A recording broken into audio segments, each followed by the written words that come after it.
السلام علیکم ورحمۃ اللہ وبرکاتہ۔ الحمد للہ رب العالمین والعاقبۃ للمتقین ولا عدوان الا علی الظالمین واشهد ان لا الہ الا اللہ وحدہ لا شریک لہ واشهد ان محمدا عبدہ ورسولہ صلوات اللہ وسلامہ علیہ وعلی آلہ وعلی اصحابہ ومن اهتدى بهدیہ واستنى بسنتہ الی یوم الدین وبعد۔ قال اللہ تبارک وتعالی فی کتابہ المجید: شهر رمضان الذي أنزل فيه القرآن هدى للناس وبينات من الهدى والفرقان. وقال أيضا: يا أيها الذين آمنوا كتب عليكم الصيام كما كتب على الذين من قبلكم لعلكم تتقون۔ معزز بھائیو، جیسا کہ آپ لوگوں کو معلوم ہے کہ کل سے آپ کی اس مسجد میں رمضان کے احکام و مسائل بیان کیے جا رہے ہیں۔ آگے مسائل بیان کرنے سے پہلے دو تین باتوں کی طرف میں توجہ دلانا بہتر سمجھتا ہوں۔ پہلی بات یہ ہے کہ جب بھی کوئی درس ہو، کوئی دینی پروگرام ہو، تو جو سننے والے ہیں، سامعین ہیں، ان کو درس دینے والے کے سامنے بیٹھنا چاہیے۔ دور دور بیٹھنا یہ مجلس کے آداب کے خلاف ہوتا ہے۔ شروع میں صحابہ کرام ایسے بیٹھا کرتے تھے، آپ ان کو منع کر دیا اور کہا کہ لگ کر کے آپس میں مل کر کے بیٹھا کرو۔ تو جو درس دینے والا ہو، جو گفتگو کرنے والا ہو، اس کے سامنے لوگوں کو بیٹھنا چاہیے۔ دور دور بیٹھنا یہ مجلس کے آداب کے خلاف ہے۔ اور دوسری بات یہ ہے کہ آپ کے جبیر دعویٰ سینٹر کی طرف سے 23 مارچ کو عمرے کی گاڑی جا رہی ہے، فری گاڑی ہے یہ۔ تو جو حضرات عمرہ کرنے کی سعادت ماہ رمضان میں حاصل کرنا چاہتے ہیں، وہ آ کر کے وہاں پر شیخ افتخار عالم مدنی صاحب ایک ہیں، ان کے پاس آ کر کے نام لکھا دیں۔ 23 مارچ کو جمعرات کا دن پڑتا ہے، رمضان کا یا تو پہلا دن ہو گیا، دوسرا دن ہو گیا۔ تو دعویٰ سینٹر کی طرف سے فری میں گاڑی جا رہی ہے، لہذا جو حضرات جانا چاہتے ہیں، رغبت رکھتے ہیں، وہ آ کر کے نام لکھا سکتے ہیں۔ تیسری بات یہ ہے کہ کل ہماری جو گفتگو ہوئی تھی رمضان کے تعلق سے، کیونکہ درس تھوڑا بعد میں شروع ہوا، ہمارے شیخ امام صاحب کا بھی درس تھا، جس کی وجہ سے کچھ پبلک چلی گئی تھی، تو اختصار کے طور پر ان مسائل کو میں آپ لوگوں کے سامنے بیان کر دوں تاکہ تسلسل برقرار رہے۔ جو مسائل بیان کیے گئے تھے اس میں سب سے پہلا مسئلہ تو یہ تھا کہ رمضان کے روزوں کو اللہ نے فرض کر دیا ہے، اور یہ فرضیت ہر امت پر تھی۔ صرف اس امت کی خصوصیت نہیں ہے، بلکہ سابقہ تمام امتوں پر اللہ نے رمضان روزوں کو فرض کیا تھا۔ ماہ رمضان کی بڑی خصوصیات ہیں، بڑی اہمیت والا، فضیلت والا مہینہ ہے، اور اس کی جو خصوصیات ہیں ان میں سے بڑی خصوصیات یہ ہیں کہ اس مہینے میں اللہ نے قرآن کو نازل کیا، اور نہ صرف قرآن بلکہ تمام سابقہ آسمانی کتابیں اسی رمضان کے مہینے میں نازل ہوئی ہیں۔ نمبر 2، رمضان کے مہینے میں روزوں کو فرض کر دیا گیا ہے، جو امت مسلمہ روزہ رکھتی ہے اور رمضان کے مہینے میں۔ تیسری چیز یہ ہے کہ رمضان کے مہینے میں شب قدر آتی ہے، ایک رات کے بعد 1000 مہینے کی عبادت سے بہتر ہوتی ہے۔ رمضان کے مہینے میں عمرہ کرنے کا ثواب حج کے برابر ملتا ہے۔ رمضان کے مہینے میں اعتکاف ہوتا ہے۔ رمضان کے مہینے میں زکوٰۃ الفطر دی جاتی ہے۔ یہ ساری خصوصیات ہیں ماہ رمضان کی، اور یہ خصوصیات اس رمضان کے مہینے کے علاوہ دوسرے مہینوں کو حاصل نہیں ہیں۔ روزے کی بھی بڑی فضیلت ہے۔ بتایا گیا کہ روزہ ڈھال ہے۔ ڈھال مطلب یہ کہ جہنم سے بچاؤ۔ جیسے انسان جو جنگ لڑتا ہے، انسان اس کے پاس ڈھال ہوتی ہے، تو ڈھال سے دشمن کے وار سے اپنے آپ کو بچاتا ہے، ایسی روزہ انسان کو جہنم سے بچاتی ہے۔ اس طریقے سے روزہ جنت میں داخلے کا سبب ہے۔ آپ صلی اللہ علیہ وسلم کی حدیث اس کے تعلق سے آتی ہے۔ اور رمضان کے مہینے میں شیطانوں کو جکڑ دیا جاتا ہے، جنت کے دروازے کھول دیے جاتے ہیں، جہنم کے دروازوں کو بند کر دیا جاتا ہے۔ روزانہ اللہ رب العالمین کی طرف سے اعلان کرنے والا اعلان کرتا ہے کہ ہے کوئی جو اپنے گناہوں کی مغفرت طلب کرے۔ یہ ساری خصوصیات اور فضائل ماہ رمضان کو حاصل ہیں، اور روزہ قیامت کے دن سفارش کرے گا۔ جو روزہ رکھتے ہیں اخلاص کے ساتھ اللہ کی رضا کے لیے، ایسے لوگوں کے لیے روزہ قیامت کے دن سفارش کرے گا۔ جو قرآن پڑھتا ہے، قرآن بھی اس کے لیے سفارش کرے گا، جیسا کہ حدیثوں کے اندر آتا ہے۔ جو روزے دار ہیں ان کے لیے جنت میں ایک دروازہ بنایا گیا خصوصی طور پر، جس کا نام الریان ہے۔ اس دروازے سے وہی داخل ہوں گے جو روزے رکھتے ہیں، جو فرض روزے ہیں بطور خاص، ایسے لوگوں کے لیے اللہ رب العالمین نے جنت کے اندر دروازہ بنا کر کے رکھا ہے۔ روزہ ہر بندے پر فرض نہیں ہے، اس کی کچھ شرطیں ہیں۔ پہلی شرط یہ ہے کہ مسلمان ہو، دوسری شرط یہ ہے کہ بالغ ہو۔ بچوں پر روزہ فرض نہیں ہے، البتہ عادت ڈلوانے کے لیے والدین کو، سرپرست کو چاہیے کہ بچوں کو روزہ رکھنے کا حکم دیں یا بچوں سے روزہ رکھوائیں، تاکہ بڑے ہونے کے بعد ان کو روزہ رکھنے میں کوئی تکلیف نہ ہو۔ میرے بھائیوں، بہت بڑا المیہ ہے کہ آج نوجوانوں کا طبقہ ہمارے ملکوں میں روزہ نہیں رکھتا، کوئی عذر ان کے پاس نہیں ہے، نوجوان ہیں، ہٹے کھٹے ہیں، تندرست ہیں، روزہ نہیں رکھتے، دھڑے کے ساتھ لوگوں کے سامنے کھاتے ہیں۔ بہت بڑا المیہ ہے۔ اللہ کے رسول صلی اللہ علیہ وسلم کی ایک حدیث آتی ہے کہ آپ نے باقاعدہ جہنم میں ان لوگوں کو دیکھا جن کے جبڑے پھاڑے جا رہے تھے، تو آپ نے پوچھا کون لوگ ہیں؟ کہا یہ لوگ ہیں جو جو روزے کو وقت سے پہلے افطار کر لیا کرتے تھے۔ اس حدیث کو ذکر کیا ہے امام ذہبی نے اور دیگر علماء نے، تو بیان کرتے ہیں کہ جب روزہ وقت سے پہلے افطار کرنے کی اتنی بڑی سزا ہے، تو جو روزہ نہ رکھتا ہو اس کے لیے کتنی بڑی سزا اللہ نے رکھا ہوگا۔ جی، بڑا گناہ ہے یہ، اسلام کا رکن ہے رمضان کے روزے رکھنے۔ جی، اگر کوئی اس کی فرضیت کا انکار کر دے تو مسلمان باقی نہیں رہ جاتا وہ۔ لیکن ہمارے ہاں نوجوان سمجھتے ہیں کہ بوڑھوں کے لیے ہے، یہ نوجوانوں کے لیے نہیں ہے، دبلے ہو جائیں گے، امتحان اگر ہے تو امتحان صحیح طریقے سے نہیں دے پائیں گے، اس لیے بچے روزے نہیں رکھتے۔ 25 سال کے، 30 سال کے، 18 سال کے بالغ ہیں لیکن روزے نہیں رکھتے۔ بہت بڑا المیہ ہے میرے بھائیوں، یہ رمضان کا روزہ اسلام کا اہم رکن ہے، چوتھا رکن ہے، اس پر اسلام کی عمارت قائم ہے۔ لہذا ہمیں چاہیے کہ ہمارے جو ماتحت ہیں، ہماری اولاد ہیں یا جن کے ہم ذمہ دار ہیں، باقاعدہ ان کی تربیت کریں، ان کو سکھائیں اور ان کو رمضان کے روزوں کی اہمیت بتائیں کہ رمضان کے روزے کتنے اہم ہیں دین اسلام کے اندر۔ ایسے ہی عاقل ہونا یہ بھی شرط ہے، جو مجنون و پاگل ہیں ان پر روزہ یا کوئی بھی بات فرض نہیں ہوتی ہے سوائے زکوٰۃ کے۔ زکوٰۃ کے لیے عقل کا ہونا شرط نہیں ہے۔ اگر کوئی پاگل ہے، مجنون ہے، بچہ ہے اور وہ مال اس کو وراثت میں ملا، اس کا باپ بہت مالدار، بہت مال چھوڑ کر کے گیا، اس کے مال میں سے زکوٰۃ نکالی جائے گی، کیونکہ زکوٰۃ جہاں اللہ تعالیٰ کا حق ہے، اللہ کا حکم ہے، وہیں بندوں کا بھی حق ہے یہ۔ اس لیے اگر کسی آدمی نے زکوٰۃ نہ دیا ہو تو پہلے اس کے مال میں سے زکوٰۃ نکالی جائے گی، اس کے بعد اس کے مال ورثہ میں تقسیم کیا جائے گا۔ یہ بھی بہت بڑا المیہ ہمارے ملکوں میں، خوب مالدار ہیں لیکن زکوٰۃ نہیں نکالتے زکوٰۃ۔ اگر ایمانداری کے ساتھ، میں بات بار بار کہتا ہوں اور عام طور پر ہر جگہ کہتا ہوں جب اس طرح کا مسئلہ آتا ہے، کہ اگر لوگ ایمانداری کے ساتھ مسلمان زکوٰۃ نکال دیں تو مسلمانوں میں غربت اور فقر و فاقہ کا خاتمہ ہو جائے گا۔ کوئی چوری، بےایمانی، ڈکیتی یا غریب اور فقیر لوگ نہیں رہ جائیں گے۔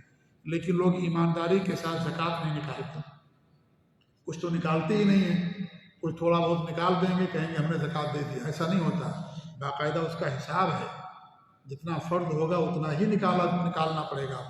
اگر اس سے کم نکالیں گے تو زکوٰۃ نہیں مانی جائے گی۔ نماز ہے، 4 رکعت ہے، 3 رکعت پڑھیں گے نہیں ادا ہوگا، 4 پڑھنا پڑے گا، وہ فرض ہے یہ۔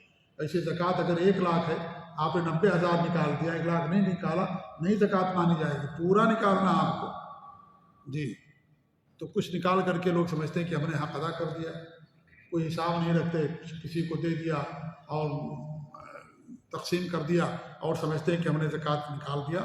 یہ غلط طریقہ ہے، پورا اس کا حساب ہوتا ہے۔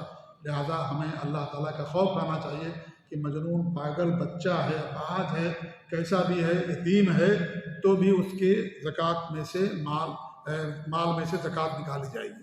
جی ہاں، اگرچہ یتیم ہے، یتیم کہتے ہیں جس کے والد کا انتقال ہو جائے اس کے بچپنے میں، بالغ ہونے سے پہلے تک یتیم رہے گا وہ، لیکن مال ہے اس کے پاس، باپ نہیں ہے، ماں نہیں ہے، زکوٰۃ نکالی جائے گی اس کے مال میں سے۔ جی ہاں، تو اتنا سخت حکم ہے لیکن اس کے باوجود بھی لوگ اس کے اوپر عمل نہیں کرتے۔ ایسے قادر ہونا، اگر انسان قادر نہیں ہے تو اس پر روزہ فرض نہیں ہے۔ مقیم ہونا، مسافر پر روزہ فرض نہیں ہے۔ ایسی عورت کے بارے میں بتایا گیا کہ عورت حیض اور نفاس سے پاک ہو، اگر اسے حیض آ گیا، نفاس آ گیا تو روزہ اس کا ٹوٹ جاتا ہے۔ روزہ اس پر فرض نہیں ہوگا، بعد میں روزے کی قضا کرے گی۔ ایک اور شرط بتائی گئی تھی نیت، اور نیت کے بارے میں بات بار بار کہی جاتی ہے کہ نیت دل کے ارادے کا نام ہے۔ زبان سے کہنا کہ میں نیت کرتا ہوں روزہ رکھنے کی اللہ کے واسطے، یہ دین میں بدعت ہے، ناجائز اور حرام ہے۔ یہ بدعت گمراہی ہوتی ہے، اللہ نیتوں کو جانتا ہے۔ آپ سب لوگ ابھی سے منتظر ہیں رمضان کے چاند کے، ہر ایک کی نیت ہے روزہ رکھے گا۔ پھر ہم سحری کرتے ہیں، اور دنوں میں اس وقت انسان سویا رہتا ہے، لیکن رمضان میں سحری کرتا ہے، اٹھتا ہے، کچھ کھاتا پیتا ہے، کیا بغیر نیت کے کھاتا پیتا ہے اس کی نیت روزہ رکھنے کی؟ اس لیے زبان سے کہنا غلط ہے۔ یہ نہ صرف رمضان کے روزے بلکہ کوئی بھی عبادت اس کی زبان سے نیت ادا کرنا بدعت ہے۔ نماز کی بھی نیت ادا کرنا زبان سے بدعت ہے، بدعت گمراہی ہوتی، جائز نہیں ہے یہ۔ نمازیں عربی پڑھتے ہیں اور نیت ہمارے یہاں اردو میں کرتے ہیں یا دیگر زبان میں کی جاتی ہے۔ رمضان کے روزے کی نیت عربی میں، نماز کی نیت اردو زبان میں کی جاتی ہے، یا بنگلہ میں یا پشتو میں یا ہندی میں یا دیگر زبان کے اندر۔ نماز عربی میں، نیت اردو کے اندر۔ میرے بھائی غلط ہے یہ، اللہ ہماری نیتوں سے آگاہ ہے، باخبر ہے۔ آپ کا مسجد میں آنا نماز پڑھنے کے لیے، یہی آپ کی نیت ہے کہ آپ نماز پڑھنے کے لیے آئیں۔ جب آپ جماعت کے لیے کھڑے ہوں تو آپ کے دل میں یہ ہو کہ میں عشاء کی نماز پڑھ رہا ہوں، ایسا نہ ہو کہ آپ سمجھیں کہ میں عصر پڑھ رہا ہوں یا جو ہے فجر مغرب پڑھ رہا ہوں۔ یہ مطلب ہے نیت کہ آدمی کے دل میں اتنا شعور اور احساس رہے کہ وہ کون سی نماز پڑھ رہا ہے، اسی کا نام نیت ہے، دل کے ارادے کا نام ہے۔ جی، روزہ توڑ دینے والی چیزیں، اس کا بھی ذکر ہوا تھا، اور میں نے بتایا کہ روزہ توڑ دینے والی دو چیزیں ہیں، دھیان سے اس بات کو سنیے گا۔ ایک چیز تو ظاہری ہے، حسی ہے، وہ کیا ہے؟ انسان کا جان بوجھ کر کے کھانا کھا لینا، پانی پی لینا، یا جان بوجھ کر کے قے کرنا، یا عورت کے پاس دن کے اندر جانا، ہم بستری کرنا، یا عورت کا حیض اور نفاس کا آ جانا، اس سے انسان کا روزہ ٹوٹ جاتا ہے، ٹھیک ہے۔ لیکن ایک اور چیز ہے جس سے انسان کا روزہ باطل ہو جاتا ہے، اللہ کے نزدیک، اللہ کے یہاں بے اثر ہو جاتا ہے، اس کا کوئی فائدہ نہیں ہوگا اگر انسان اللہ تعالیٰ کے ساتھ شرک کرتے ہوئے روزہ رکھتا ہے، کیونکہ شرک کرنے کی وجہ سے انسان کے سارے اعمال برباد کر دیے جاتے ہیں۔ نماز برباد ہو جاتی ہے، روزہ برباد، حج برباد، زکوٰۃ برباد۔ انسان اگر شرک کرتا اللہ تعالیٰ کے ساتھ، اللہ تعالیٰ اس کی کسی بھی عبادت کو قبول نہیں کرے گا۔ روزہ، نماز، ساری باتیں اس کی باطل ہو گئی۔ سب سے بڑا مفتر ہے یہ سب سے بڑی رکاوٹ ہے، سب سے بڑی چیز ہے جس سے انسان کا روزہ ٹوٹ جاتا، باطل ہو جاتا ہے، کیونکہ شرک کو اللہ تعالیٰ کبھی معاف نہیں کرے گا۔ اعمال کی قبولیت کے لیے شرط یہ ہے کہ انسان توحید خالص پر ہو، اللہ تعالیٰ کے ساتھ شرک نہ کرنے والا۔ اگر شرک کرنے والا ہوگا، اس کی کوئی عبادت اللہ تعالیٰ قبول نہیں کرے گا۔ یہ وہ گناہ ہے جسے اللہ تعالیٰ کبھی معاف نہیں کرے گا۔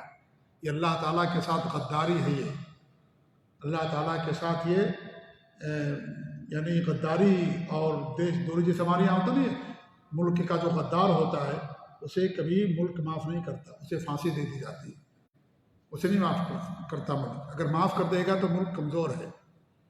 اللہ رب العالمین بڑا طاقتور ہے، اللہ رب العالمین سب پر غالب ہے، اللہ سب پر قادر ہے، اس لیے اللہ رب العالمین اس گناہ کو معاف نہیں کرے گا۔ یہ اللہ تعالیٰ کے ساتھ غداری پیدا کرنے والا اللہ رب العالمین ہے، ہماری ساری ضرورتیں پوری کرنے والا اللہ رب العالمین ہے۔ اب اس کی عبادت کرنے کے بجائے کسی اور کی عبادت کریں، کسی اور کے در پر جھکیں، یہ اللہ تعالیٰ کبھی اس کو معاف نہیں کرے گا۔ اس لیے سب سے ضروری ہے کہ انسان یہ جو چیز ہے اس سے اپنے آپ کو محفوظ رکھے، ورنہ اس کی کسی بھی عبادت کو اللہ تعالیٰ قبول نہیں کرے گا۔ کچھ لوگوں کے لیے روزہ کی رخصت ہے، انہیں میں سے بتایا گیا تھا بیمار بندہ، اور بیمار دو طرح کا ہوتا ہے، ایک بیمار جو وقتی اور عارضی ہے، ٹیمپریری، یہ روزہ بعد میں قضا کرے گا جب بیماری دور ہو جائے، اور ایک بیمار ہوتا ہے دائمی، ہمیشہ بیمار رہنے والا، یہ آدمی ہر دن کے بدلے ایک مسکین کو کھانا کھلائے گا یا غلہ دے دے گا، 1.5 کلو چاول یا گندم۔ اور جو بوڑھا انسان ہے وہ ہر دن کے بدلے ایک مسکین کو کھانا کھلائے گا، جس کی عمر زیادہ ہو گئی اور روزہ نہیں رکھ سکتا کیونکہ وہ قادر نہیں روزہ رکھنے پر۔ اور ہم نے کیا شرطوں میں پڑھا کہ روزہ رکھنے پر قادر ہو، یہ بوڑھا آدمی قادر نہیں ہے، اس لیے وہ روزہ نہیں رکھے گا، ہر دن کے بدلے ایک مسکین کو کھانا کھلا دے ایسے ہی نمبر 2 مسافر پر بھی روزہ فرض نہیں ہے، بعد میں اس کو روزے کی قضا کرنی پڑے گی۔ تیسرا حمل والی عورت، نمبر 4 دودھ پلانے والی عورت، ان لوگوں کے لیے بھی روزہ رکھنے کی رخصت ہے۔ اور ان کا حکم یہ ہے، جیسا کہ میں نے بتایا تھا، کہ وہ ہر دن کے بدلے مسکین کو کھانا کھلا دیں۔ اگر وہ روزے کی قضا کر سکتی ہیں تو ٹھیک ہے، اگر نہیں کر سکتی ہیں تو ہر دن کے بدلے ایک مسکین کو کھانا کھلا دیں، کیونکہ بہت ساری خواتین ایسی ہیں جو یعنی جب بھی رمضان کا مہینہ آتا ہے، ماشاءاللہ اللہ نے ان کو توفیق دی اور کافی بچے پیدا ہوتے ہیں، تو ہر رمضان کا مہینہ یا تو دودھ پلانے میں گزرتا ہے یا تو حمل کی حالت میں گزرتا ہے، تو پھر روزوں کی قضا وہ کب کرے گی؟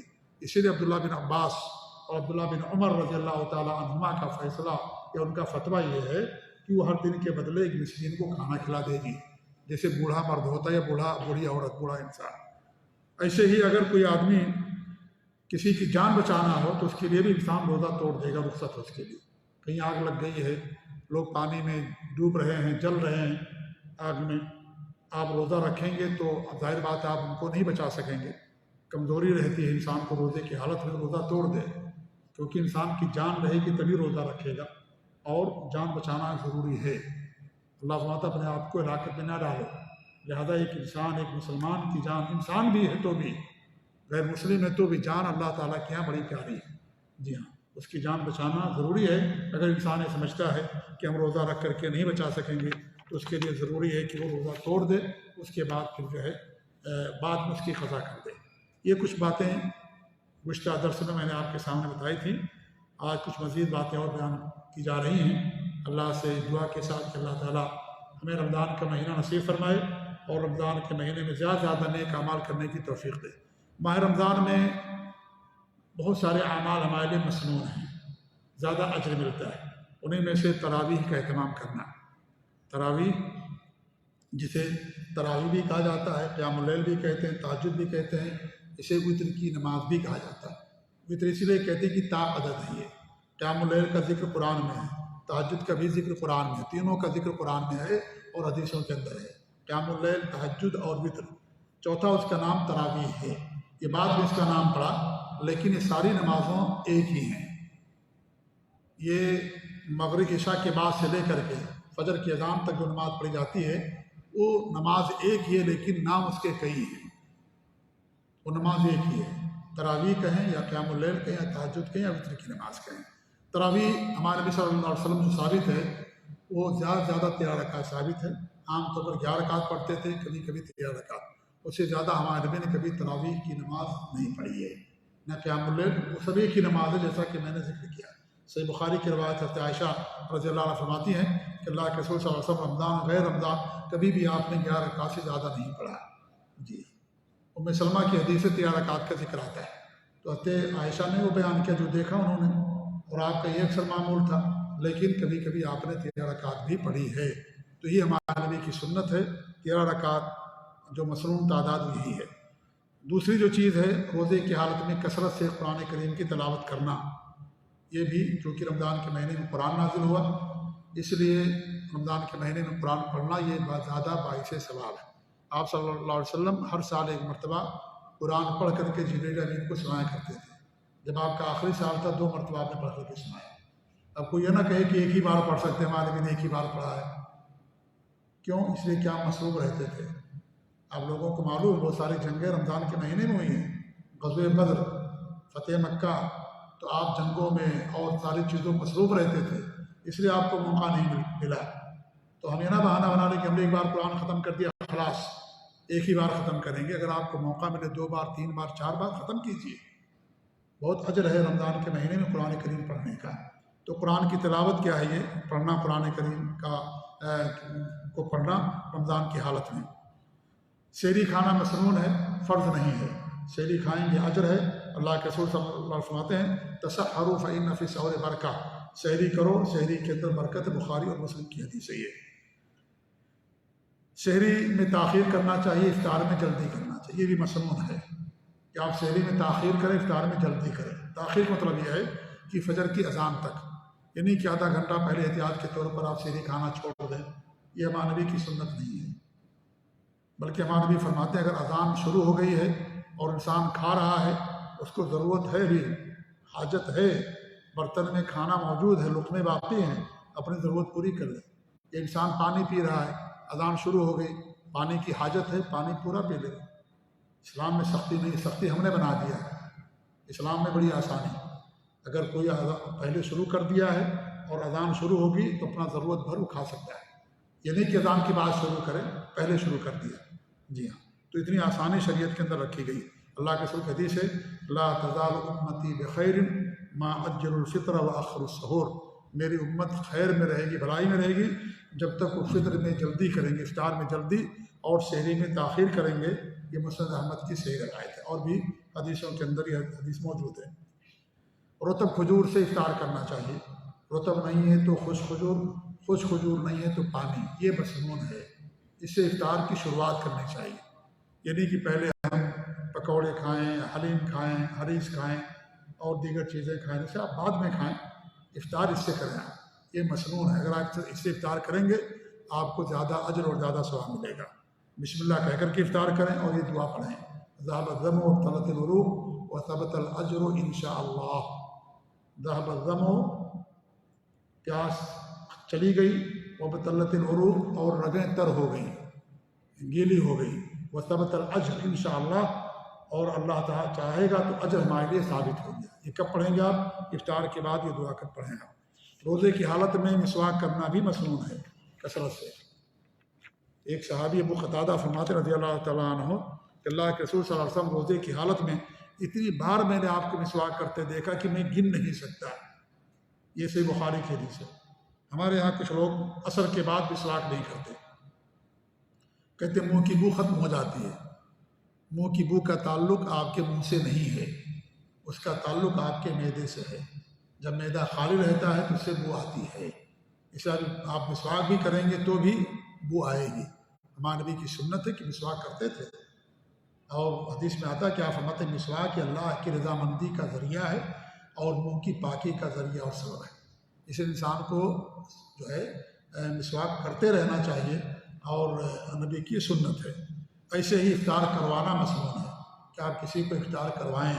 اللہ کے رسول صلی اللہ علیہ وسلم کی حدیث ہے، جو آدمی کسی کو افطار کراتا ہے اس سے اتنا ہی اجر اور ثواب ملتا ہے جتنا روزے دار کو ملتا ہے۔ پھر آپ نے کیا فرمایا؟ روزے دار کے اجر میں کمی نہیں کی جاتی ہے۔ یہ جواب دے دیا گیا ہمارے بہت سارے لوگوں کو۔ ہمارے بہت سارے بھائی دوسرے کے افطار کرنے اس لیے نہیں جاتے ہیں کہ وہ سمجھتے ہیں کہ ہمارے روزے میں سے کے ثواب میں سے کٹوتی کر دی جاتی ہے۔ کٹوتی نہیں کی جاتی ہے، اللہ تعالیٰ کے خزانے میں کوئی کمی نہیں ہے۔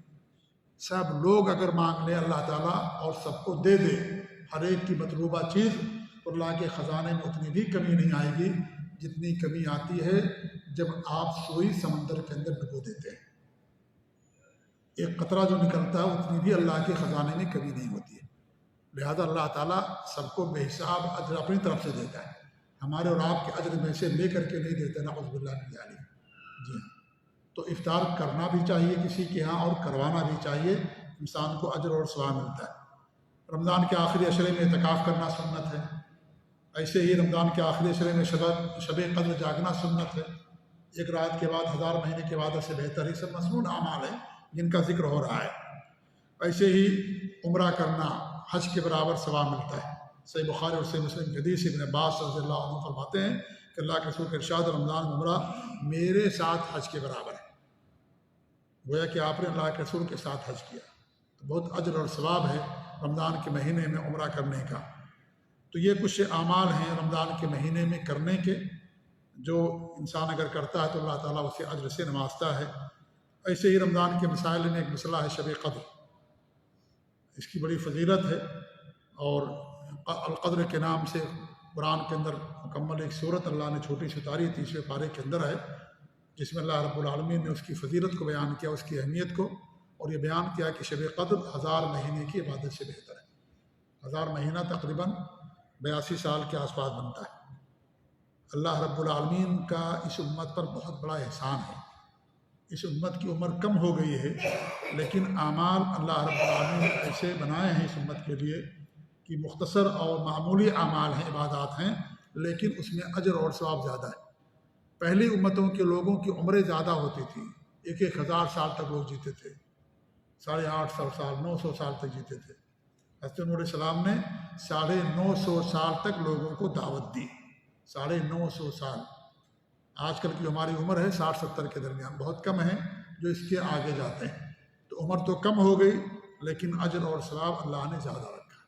یہ امت آئی بعد میں، لیکن جنت میں سب سے پہلے جائے گی۔ سب سے پہلے ہمارے نبی صلی اللہ علیہ وسلم جنت کے اندر جائیں گے، اس کے بعد دیگر انبیاء کرام جائیں گے، اس کے بعد امتوں میں سب سے پہلے امت محمدیہ جنت کے اندر جائے گی۔ تو اس امت کی فضیلت اور خصوصیت ہے کہ مختصر اعمال لیکن اجر اور ثواب زیادہ ہے، لیکن شرط یہ ہے کہ وہ عمل ثابت ہونا چاہیے حدیث سے۔ ایسا نہ ہو کہ وہ عمل ثابت نہیں ہے اور ہم کریں بہت ثواب ملے گا۔ جیسے شب برات گزری ابھی، لوگ شب برات کو رات بھر جاگتے ہیں، میں نے بیان کیا تھا شاید یہاں پر شب برات کے تعلق سے، لیکن پھر بھی شب برات میں مسجدیں فل ہو جاتی ہیں۔ جی ہاں، اسی نیت سے لوگ آتے ہیں، باقی دنوں میں نہیں آئیں گے راتوں میں، لیکن شب برات میں ضرور۔ تو شب برات میں عبادت کے تعلق سے کوئی حدیث نہیں آتی، کوئی بھی حدیث نہیں آتی کہ اس رات آپ نے وہ عبادت کی ہو جو اور دنوں میں یا راتوں میں آپ نہ کرتے رہے ہوں۔ جی ہاں، کوئی ایسی حدیث نہیں آتی۔ جی ہاں، تو کہنے کا مقصد یہ ہے کہ وہ عمل ثابت ہونا چاہیے۔ اگر ثابت نہیں ہے تو عمل کیا ہو جائے گا؟ جی بدعت ہو جائے گا، رد ہو جائے گا۔ جی، جو عمل ثابت نہیں ہے۔